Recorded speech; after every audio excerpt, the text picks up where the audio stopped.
તો ગાઈસ જુઓ બસ હવે થોડો ટાઈમ આવ્યો હો થોડું ફર્નિચર કરાવવાનો. તો અમારા ઘરમાં ફર્નિચર ચાલુ છે અને અમે બધા રહેવાનું એ ચાલુ ને ફર્નિચરે થોડું ચાલુ કરાવ્યું. થોડું ઘણું જોવતું ફર્નિચર જ કરાવીએ, જરૂર પૂરતું વધારાનું નહીં કરાવતા. થોડું કરીને મેં કીધું એક કરીને બધું જમ સગવડ થાય એમ કરાવી દઈશું.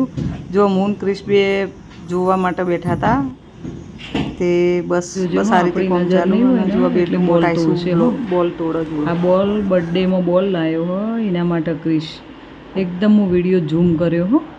હું એનાથી થોડી દૂર બેઠી હું નક્કી એને ખબર પડી જાય ને કે મારી મમ્મી મારા વિડીયો ઉતારો તો પછી બોલ ના તોડો બંધ થઈ જાય. બોલ તોડતી જેવી તોડો જુઓ દેખાય નવો બોલ હ.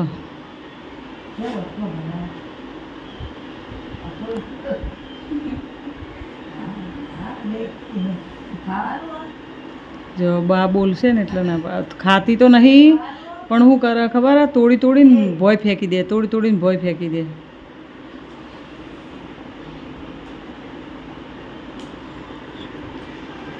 બધો અમે એક રૂમમાં પૂરાઈને બેસી રહીએ.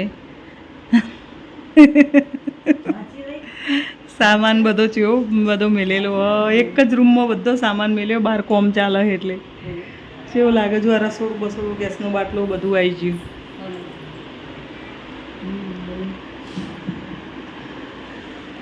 એસી ચાલુ કરી પંખો ચાલુ કરીને રૂમમાં બેસી રહીએ. ચશ્મા તૂટી ગયા હી તે ચશ્મા લાવવાનો મેળ પડતો નહીં ને માથું જોરદાર દુખાય હવે. માનસી કે હું ચશ્મા જઈને લઈ આવું તો માનસી જઈ લેવા માટે. બીટું જમવાનું બનાવશે.